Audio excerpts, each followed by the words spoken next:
आ सकता है, जा मैं तुझसे बात नहीं करूं, कहीं तेरा प्रभाव मेरे ऊपर ही पड़ जाए और मैं भी बाबा जी कहीं नहीं हो जाऊं, इसलिए जा मैं तुझसे बात नहीं कर रहा हूं। जैसे तूने मेरे बेटाओं को बैठने की जगह नहीं रखी, तुझे भी कहीं बैठने की जगह नहीं मिले। नारद जी ने उस शाप को भी स्वीकार किया है। बोले भैया हम भी तकिया के सहारे बैठे बैठे व्यास पूजन कराते कराते हार गए थे, अब जो जो घूमेंगे त्यों तो तेरे शरीर के चीखने घड़ों की चिकनाई दूर करते हुए ही डोलेंगे। नारद जी ने यह शाप स्वीकार किया। सुखदेव जी वर्णन कर रहे हैं, एतावान साधुवादो ही तितिक्षेतेश्वर स्वयं। यही साधु की साधुता है कि ईश्वर समर्थ होते हुए भी वे साधुजन तितिक्षा धारण करते हैं, कष्ट को सहन कर लेते हैं। श्री ब्रह्मा जी दक्ष प्रजापति से बोले सृष्टि कर, बोले मारे मैं सृष्टि नहीं करूंगा। नारद ऐसा पीछे पड़ गया है, जिसको उत्पन्न करता हूं उसको वन भेज देता है। बोले इस बार तू कन्याओं को उत्पन्न कर। बोले मैंने कन्याओं को उत्पन्न किया और उसने उनका भी मूल मुड़ा करके भेज दिया तो वन में।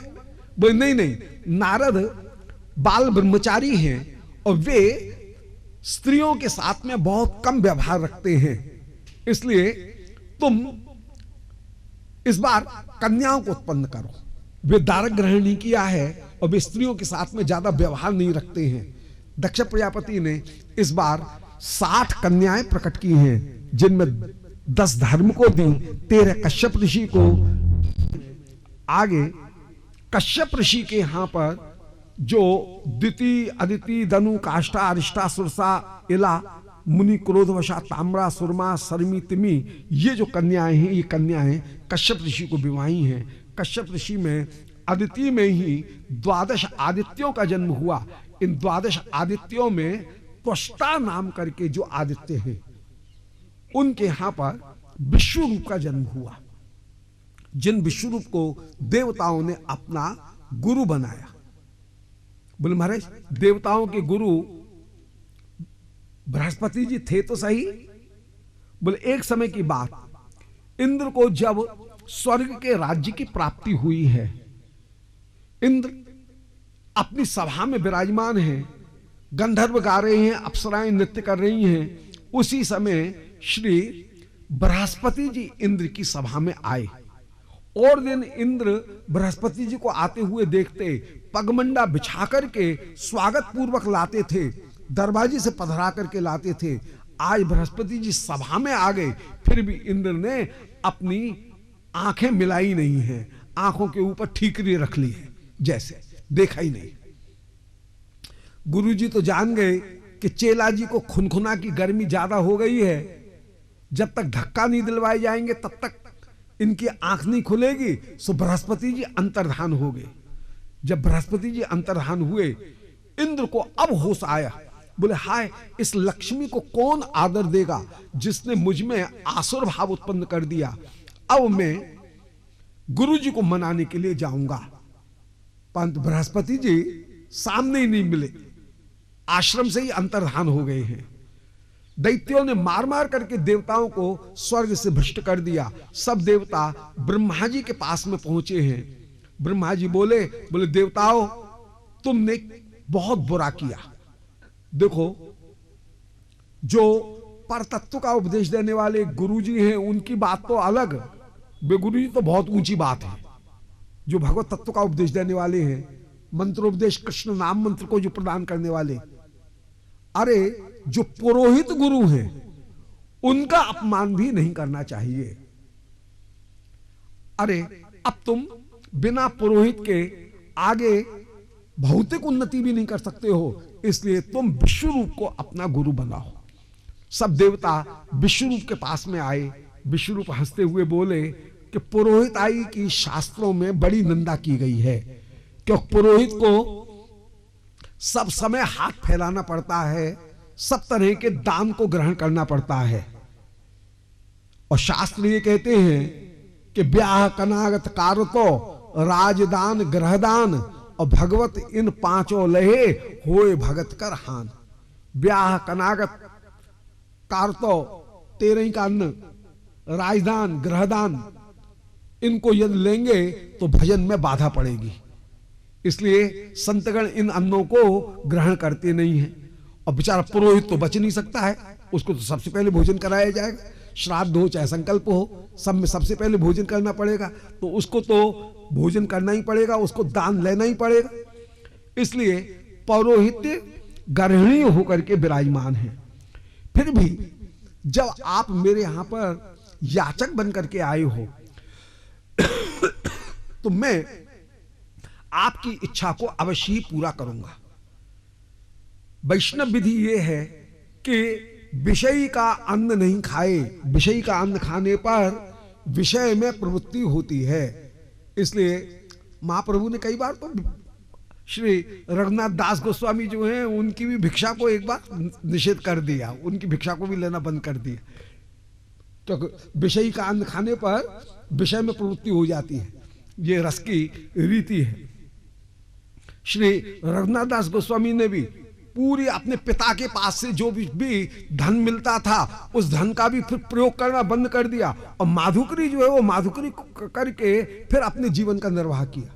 तो हम तो शिलोंच वृत्ति के द्वारा जीवन निर्वाह करने वाले हैं, परंतु ब्राह्मण हैं और भगवान ने हम ब्राह्मणों को ये आदेश प्रदान किया है कि ब्राह्मण से भी याजनम, यज्ञ ब्राह्मणी कराएगा। इसलिए भगवत आदेश को प्राप्त करके लोक कल्याण की दृष्टि से हम पुरोहिताई स्वीकार कर रहे हैं। विष्णुरूप ने पौरोहित्य स्वीकार किया और नारायण कवच विद्या के द्वारा इंद्र की खोई हुई संपत्ति इंद्र को प्राप्त करा दी। जिस नारायण कवच विद्या का मूल तत्व है कि सर्वत्र नारायण विराजमान है।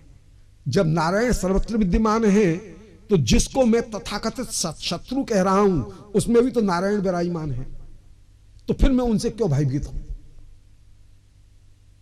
तो यथैकात्म्यान भावानाम विकल्प रहित स्वयं भूषणायुध लिंगाक्षा धत्ते शक्ति स्वमाया।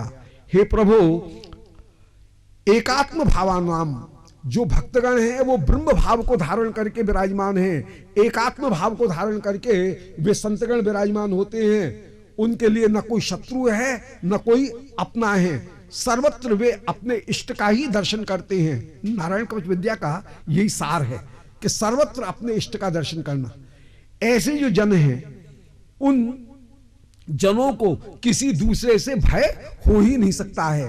हे प्रभु, आप भूषण आयुध विभिन्न पार्षद विभिन्न अवतार स्वरूप धारण करके विराजमान हैं। भूषणायुध लिंगाक्षा धत्ते शक्ति स्वमाया। आप अपनी निशक्ति के द्वारा ही अपने अनंत अनंत स्वरूपों को प्रकट करते हुए विराजमान हो। आप सर्वत्र यदि विद्यमान हैं और ये बात यदि सत्य है तो पात सर्वै स्वरूप न सदा सर्वत्र सर्वगा। जो सर्वत्र आप विराजमान वे आप हमारी अवश्य ही रक्षा करेंगे। इस प्रकार सर्वत्र इष्ट बुद्धि भाव को धारण करना यही नारायण कवच विद्या का मूल तात्पर्य था, मूल तात्पर्य है। और उस नारायण कवच विद्या के द्वारा इंद्र की खोई हुई संपत्ति इंद्र को प्राप्त हो गई है। इस नारायण कवच विद्या को एक कौशिक गोत्री ब्राह्मण धारण करते थे। इन्होंने आत्मसमारोपण किया विद्या का। इनका देह इतना तेज युक्त हो गया कि इन्होंने अपने देह का जब त्याग किया, उस देह को उल्हांगा था चित्ररथ गंधर्व ने, वे विमान सहित नीचे आ पड़े। उस समय बालखिल ऋषि ने कहा कि तुम इनका संस्कार करो। गंधर्व ने उनका संस्कार किया और तब स्नान करके ये फिर अपने विमान में बैठ करके आगे जा सके। इस विद्या का ऐसा अपूर्व प्रभाव है। इंद्र को नारायण कवच विद्या के द्वारा स्वर्ग की संपत्ति मिल गई। जब संपत्ति मिल गई उसके बाद में इंद्र ने नारायण कवच विद्या का जो केंद्रीय भाव था उसका त्याग कर दिया, स्वार्थ में पड़ गए। संपत्ति का स्वभाव है। परंतु श्री विश्वरूप वो जो ब्रह्म भाव है उसको धारण करके विराजमान है। वासुदेव सर्वमिति, इस भाव को श्री विश्वरूप निरंतर निरंतर धारण किए हुए हैं। जब ये यज्ञ कराने के लिए बैठे उस समय दैत्यों में भी ये भगवत स्वरूप का दर्शन करें और 2-4 आहुति देवताओं के साथ साथ दैत्यों को भी प्रदान कर दें। इनकी मैया भी कहे कि बेटा अपने नाना मामा को भूल मत जाना, इसलिए ये मैया का तो मुख रह जाए, परंतु मैया के कहने से नहीं। नारायण कवच विद्या का स्वरूप ही ऐसा है कि वो किसी के साथ में द्वेष करेगा ही नहीं जो उस विद्या को धारण करेगा। तो ये दैत्यों को भी जब आहुति प्रदान करें, इंद्र को पता लगा, इंद्र ने वज्र लेकर के विश्वरूप के 3 सिरों को काट दिया। वे चाटक, चटक और तीतर ये 3 पक्षी हो गए हैं। इंद्र को ब्रह्म हत्या हाथ में लगी। इंद्र ने उस ब्रह्म हत्या को ऊसर भूमि को प्रदान 4 जगह प्रदान किया। एक भाग ऊसर भूमि को दिया, एक भाग वृक्षों को प्रदान किया जिनमें गोद ब्रह्म हत्या है, एक भाग स्त्रियों को प्रदान किया जिनमें रजोदर्शन ब्रह्म हत्या है, एक भाग जल को प्रदान किया जिनमें बुलबुल है, बुदबुद ये ब्रह्म हत्या होकर के विराजमान है। इंद्र अपने अपराध से निवृत्त हुए हैं। इंद्र दोबारा राज्य गद्दी के ऊपर आकर के विराजमान हुए। इधर त्वष्टा को यह पता लगा कि मेरे पुत्र विश्वरूप का इंद्र ने वध किया है। इन्होंने श्रुव में घी भरा और श्रुव में घी भर करके एक मंत्र पढ़ा कि इंद्र शत्रुर विवर्धस्व। ये इंद्र शत्रु शब्द का प्रयोग तत्पुरुष समास के रूप में करना चाह रहे थे। शत्रु माने शासन करने वाला, मारने वाला। इंद्र को जो मारने वाला है वो बड़ है, ये इनके मंत्र का तात्पर्य था। षष्ठी तत्पुरुष का अर्थ इंद्र का शत्रु, ये अर्थ कहना चाह रहे थे। इंद्र से शत्रु हो, इंद्र शत्रु विवर्धस्व। परंतु जब ये इस मंत्र का जप कर रहे थे उस समय इनके मन में एक विचार आया कि इंद्र शब्द वेदों में नित्य आद्यदात्त है। जहां वेदों के पाठ का निरूपण किया गया वहां इंद्र शब्द सर्वदा ही आद्यदात्त होता है। तो इन्होंने उस नियम के अनुसार इंद्र शब्द का आद्यदात्त प्रयोग कर दिया। अब जब आद्यदात्त प्रयोग किया तब इनके मन में एक विचार आया कि ये तो बड़ी गड़बड़ हो रही है, क्योंकि इंद्र शत्रु कहने पर एक भाव प्रकट हो रहा है और वो भाव ये प्रकट हो रहा है कि वहां पर बहुब्री समास का जो अर्थ है वो बहुब्री समास का अर्थ भी कहीं इसमें से निकल रहा है। इंद्र शत्रु यस्य स ये अर्थ भी कहीं निकल रहा है, जबकि ये चाह रहे थे तत्पुरुष समास। इंद्र से शत्रु ये अर्थ चाह रहे थे, परंतु इंद्र से शत्रु ये अर्थ निकल करके आद्यदात्त उच्चारण करने पर बहुब्री का अर्थ निकल रहा था उसमें कि इंद्र है शासन करने वाला, मारने वाला जिसका, ये अर्थ भी निकल रहा था। इन्होंने कहा ये अर्थ तो बड़ा गड़बड़ हो जाएगा, यहां पर तो इंद्र ही मारने वाला हो जाएगा।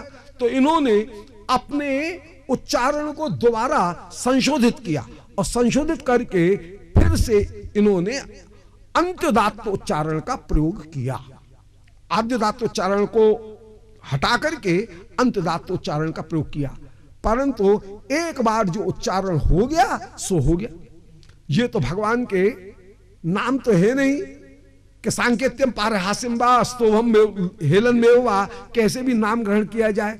भगवत नाम में कहीं भी स्तोभ और हेलन में भी कहीं अपराध की प्राप्ति नहीं है, परंतु काम्य कर्म उसमें भी अभिचार कर्म ऐसे हैं कि उनमें जरा सा स्वर का भेद हो जाए तो दुष्ट शब्द स्वर तो वर्ण तो वा मिथ्या प्रयुक्तो न तदर्थ माह स वाग्वज्र यजमानम हिनस्ति। वो वाग्वज्र यजमान को मारने वाला ही हो जाता है। यज्ञ कुंड से एक ऐसे पुरुष उत्पन्न हुए जो अपने आयतन में 3 हाथ चारों दिशाओं में जो बढ़े। सबने इनका नाम वृत्र रख दिया। ये इतने बढ़ते हुए चले जा रहे हैं। इंद्र मन में विचार कर रहा है, बोले हाय यदि ये बढ़ गए तब तो कहीं सृष्टि में किसी को रहने के लिए आकाश ही नहीं मिलेगा, सब इंद्र के पास में आए और इंद्र उस समय राजापने में आकर के, राजा का कर्तव्य है प्रजा के प्राणों की रक्षा करना, इसलिए इंद्र ने उस समय वज्र उठाया। देवताओं के साथ में युद्ध करने के लिए इंद्र जो आगे आए हैं, श्री वृत्र देवताओं के सारे अस्त्रों को निगल गए। बोले भैया मेरा सारा शरीर कठोर है, जीव कोमल थी, सारे अस्त्र में खा गया। अब मेरे प्रताप को देखो। और जो इन्होंने गर्जना की है, सब देवता मूर्छित हो गए। एक वृत्र देवताओं की सेना के भीतर घुस गए हैं। इन्होंने हाथों से पैरों से मार डाले, फाड़ डाले, चीर डाले। सब देवता घबरा करके जहां तहां भागने लगे हैं। सब उस समय श्री हरि की शरण गए। बोले हे देवता, श्री प्रभु की प्रार्थना कर रहे हैं। बोले महाराज आप हमारी रक्षा करें, रक्षा करें। भगवान बोले देवताओं अब तुम दधीच ऋषि के पास में जाओ और उनसे उनकी अस्थि मांग करके लाओ। सब देवता दधीच ऋषि के पास में गए और बोले महाराज अपने शरीर को हमको प्रदान करो। दधीच ऋषि हंसते हुए बोले देवताओं तुमको पता नहीं है कि मृत्यु में कितना कष्ट होता है। तुम तो अमर हो। संस्थायाम यत्त्वभिद्रोह, मृत्यु में कितना कष्ट है इसको तुम अमर क्या जानो। देखो कोई कितना भी कष्ट पा रहा हो परंतु वो मृत्यु को प्राप्त करना नहीं चाहेगा। देवता बोले महाराज जो दाता हैं वे कभी मना करेंगे ही नहीं। उन्होंने तो दुर्लभ वस्तु को ही प्रदान किया है और मांगने वाला यदि ये विचार करेगा कि दूसरे को कष्ट होगा तब तो वो मांग ही नहीं सकेगा। ऐसे दान की महिमा का देवताओं ने जब गायन किया, श्री दधीच ऋषि बोले देवताओं बस तुम्हारे दो बात सुनने के लिए ही ये एक बात मैंने कही थी, ये शरीर तो मुझे छोड़ेगा, मैं ही इस शरीर को क्यों नहीं छोड़ दूं। ऐसा कहकर के श्री दधीच ऋषि समाधि में विराजमान हुए हैं और समाधि में विराजमान होकर के पट इन्होंने देह का त्याग कर दिया है। विश्वकर्मा के द्वारा इंद्र ने वज्र की रचना की।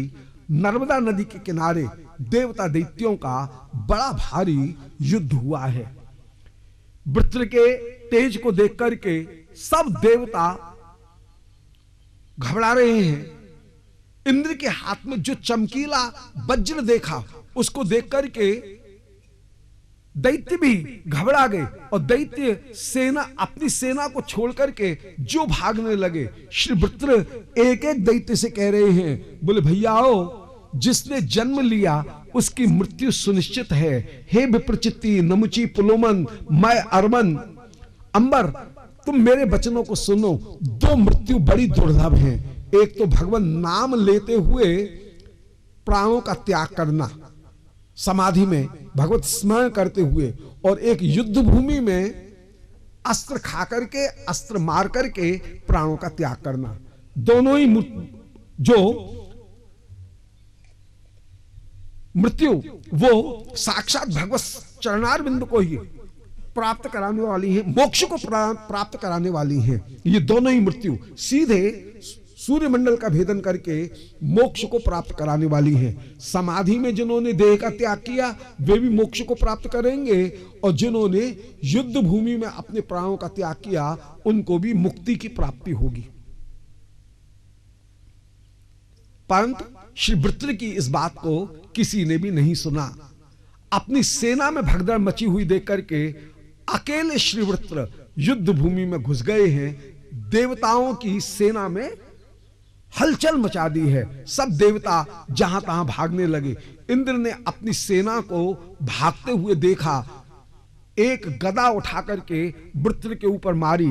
वृत्र ने उसी गदा को पकड़ लिया और उल्टे इंद्र के ऊपर जो मारा, इंद्र के वक्षस्थल पर लग करके वो गदा छिटक करके हाथी के सिर के ऊपर लगी है। हाथी का सिर फट गया। इंद्र सहित हाथी धम्म देसी धरती में बैठ गया है।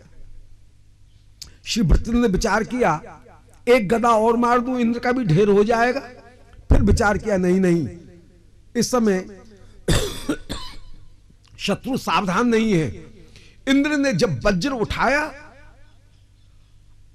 अपने हाथ में अमृत का भीगा हुआ हाथ हाथी के सिर के ऊपर रखा। हाथी का घाव तो बना रहा, हाथी की पीड़ा दूर हो गई है। हाथी उठ करके खड़ा हुआ। श्री वृत्र ने इंद्र को जब स्वस्थ देखा, वज्र उठाए हुए देखा, अपने हाथ में त्रिशूल लिया और त्रिशूल लेकर के श्री वृत्र उस समय इंद्र से बोले कि दृष्टिया भवान में समवस्थितो रिपुः यो ब्रह्महा गुरहा भरात्रहा च। बड़े बड़े मंगल की बात है कि मेरा शत्रु, अरे इंद्र, तू मेरे सामने खड़ा हुआ है, जिसने ब्राह्मण का वध किया, अपने गुरु पुरोहित का वध किया, जिसने मेरे भाई का वध किया। मैं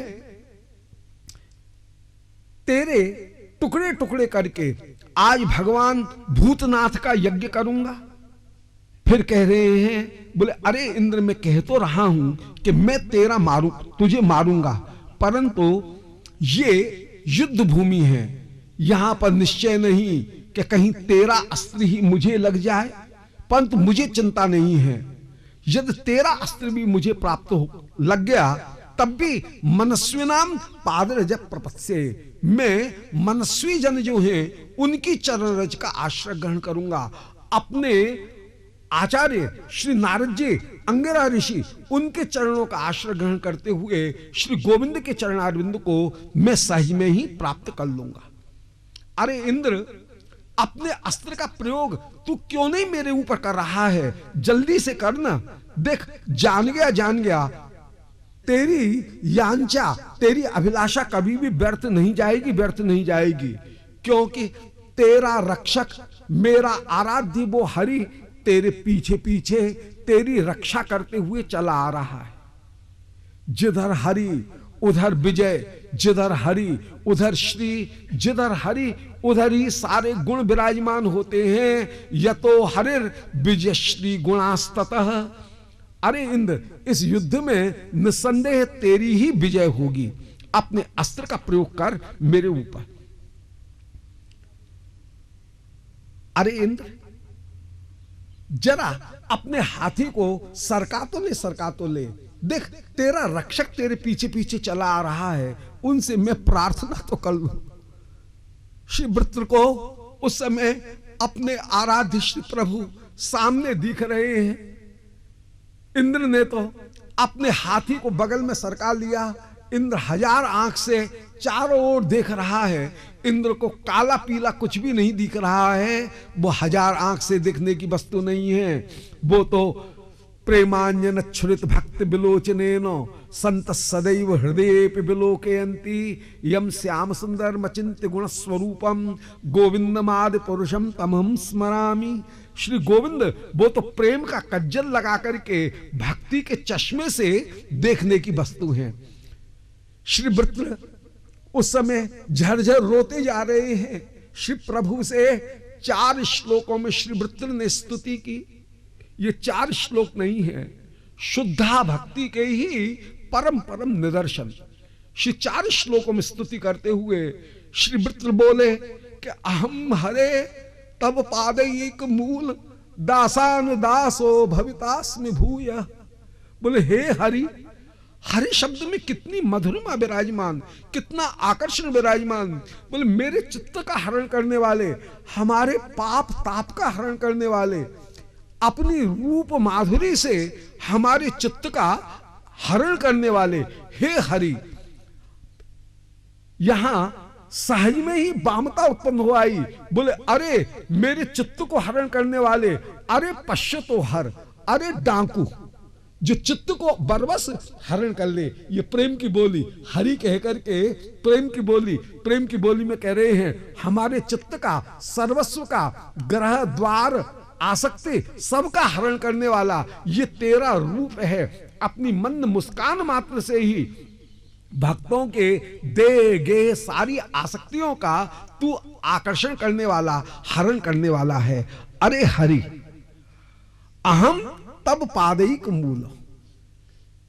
प्यारे, मैं तेरे चरणारविंद के दासों का दास कब होऊंगा। दासान दासो भवितास्म भूयः, यहां भूयः शब्द में जो व्यंजना छिपी हुई है, जो सजेशन छिपा हुआ है, वो अद्भुत। बोले हाय, पूर्व जन्म में कैसा सुंदर अवसर था, संतों का संग मुझे मिलता था। श्री नारद जी अंगिरा ऋषि मेरे साथ में विराजमान थे, देवांगनाओं को संग में लेकर के कृष्ण रूप लीला का गायन करते हुए कैसा पूर्व जन्म में मैं विचरण करते हुए डोलता था। हाय प्रभु, आपने मुझे कहां इन असुरों के बीच में जन्म दे दिया। कब वो अवसर होगा कि भूयः, दोबारा मैं दासान दासो भवितास्मि, दासों का अनुदास होकर के उनकी संगति प्राप्त करते हुए उनके बीच में आपके गुणानुवाद का गायन करते हुए विराजमान होऊंगा।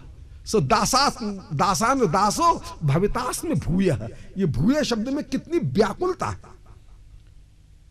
कि मुझे जल्दी से दासों का अनुदास बना करके आप विराजमान करें, मुझे जल्दी से संतों का संग, अपने आराध्य, अपने आचार्य, अपने गुरुदेव श्री नारद जी का, अंगिरा ऋषि का संग मुझे जल्दी से हे गोविंद आप प्राप्त कराएं। भगवान बोले वृत्र दास क्यों नहीं बनता है, दासानुदास क्यों बनना चाहता है।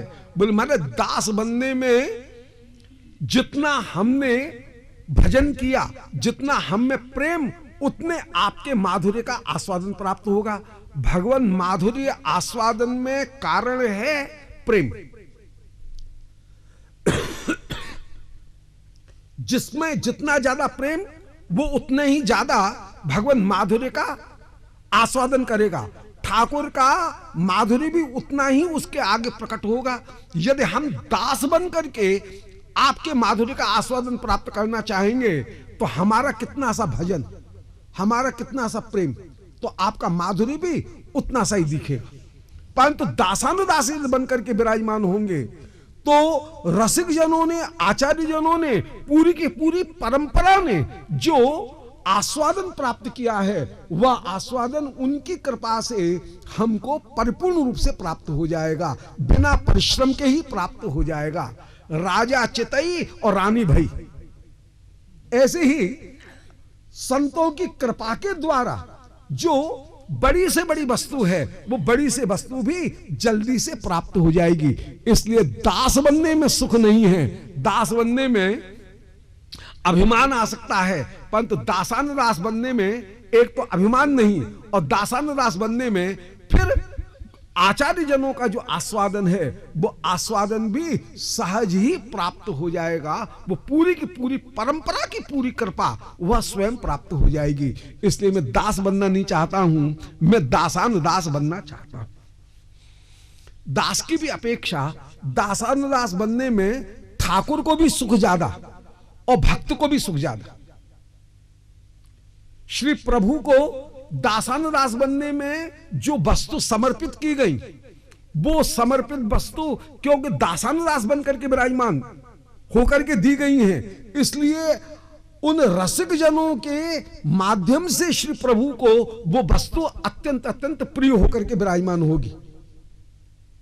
यदि मंजरी श्री रूप मंजरी जी को कोई वस्तु प्रदान करे, रूप मंजरी जी श्री वृंदा जी को कोई वस्तु प्रदान करें, श्री वृंदा जी यदि श्री विशाखा जी को कोई वस्तु प्रदान करें, और विशाखा जी यदि श्री युगल सरकार को कोई वस्तु प्रदान करें, तो श्री विशाखा के श्री हस्त से, श्री रूप मंजरी के श्री हस्त से जो सामग्री श्री प्रभु ग्रहण कर रहे हैं, प्रियालाल जिस सामग्री को ग्रहण कर रहे हैं, उसमें उनको जितना सुख मिलेगा, एक नई दासी कोई वस्तु उनको प्रदान करे तो वो सुख उतना उस वस्तु के साथ में लिपटा हुआ नहीं होगा।